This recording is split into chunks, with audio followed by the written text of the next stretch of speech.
വിജോയ്, ഹൈക്കോടതിയുടെ ഭാഗത്ത് നിന്ന് രൂക്ഷമായിട്ടുള്ള ഒരു വിമർശനം ഉണ്ടായിരിക്കുന്നു. ഇതിലൊരു പിഴവ് വന്നിട്ടുണ്ട് എന്ന തരത്തിലുള്ള ഒരു മറുപടിയാണ് CPM ഏരിയ സെക്രട്ടറി വഞ്ചൂർ ബാബുവിന്റെ ഭാഗത്ത് നിന്ന് ഉണ്ടായത്. ജില്ലാ സെക്രട്ടറിയും അത് അംഗീകരിക്കുന്നോ, സമ്മതിക്കുന്നോ? അല്ല, ഇത് അവിടെ യഥാർത്ഥത്തില് രണ്ട് റോഡുകളുണ്ട്.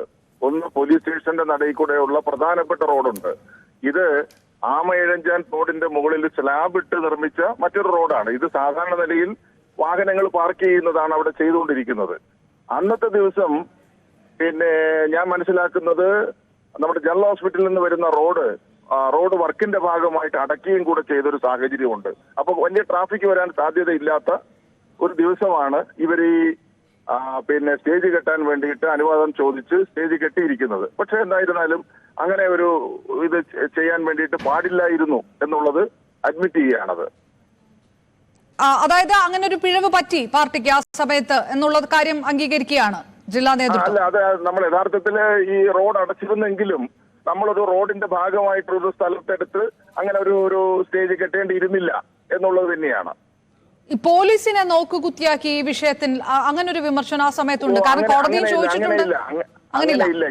ഞങ്ങൾ അപേക്ഷ കൊടുത്ത് പെർമിഷൻ ചോദിക്കുമ്പോൾ തന്നെ KRF ആ റോഡ് വർക്ക്, അതായത് സ്മാർട്ട് സിറ്റിയുടെ ഭാഗമായിട്ടുള്ള റോഡ് വർക്കിന്റെ ആൾക്കാര് ആ റോഡ് അടക്കുകയാണെന്ന് പറഞ്ഞ് അവരും കത്ത് കൊടുത്തിരുന്നു. അവരുടെ കത്താണ് ആദ്യം ചെന്നത്.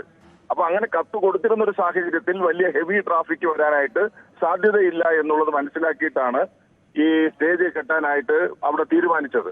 എന്തായിരുന്നാലും ഇങ്ങനൊരു വിവാദം വന്ന സാഹചര്യത്തിൽ അത് വേണ്ടിയിരുന്നില്ല എന്ന അഭിപ്രായമാണ് എനിക്കുള്ളത്. വളരെ നന്ദി ശ്രീ വിജോയ് പ്രതികരിച്ചത്. വീഴ്ച സമ്മതിച്ചിരിക്കുന്നു CPM ഈ വിഷയത്തിനകത്ത്. ഹൈക്കോടതിയുടെ രൂക്ഷ വിമർശനത്തിൽ അങ്ങനെ ബോധപൂർവം വന്ന പിഴവല്ല എന്ന് ഏരിയ സെക്രട്ടറിയും ജില്ലാ സെക്രട്ടറി തന്നെ പറഞ്ഞിരിക്കുന്നു. അങ്ങനെ ഒരു പിഴവ് സംഭവിച്ചതാണ് എന്ന് CPM തന്നെ. ഇനി ഈ കോടതി പറഞ്ഞതുപോലെ ആരൊക്കെയാണ് ഇതിനകത്ത് പ്രതികൾ എന്ന ചോദ്യത്തിനകത്ത് പോലീസിനെ കൂടി ഉൾപ്പെടുത്തേണ്ട ഒരു സാഹചര്യം ഉണ്ടാകുമോ, അതോ CPM കുറ്റസമ്മതം തന്നെ നടത്തിയിരിക്കുന്ന ഒരു സാഹചര്യത്തിൽ ഇത് അവസാനിക്കുമോ എന്നുകൂടിയാണ് കണ്ടറിയേണ്ടിയിരിക്കുന്നത്.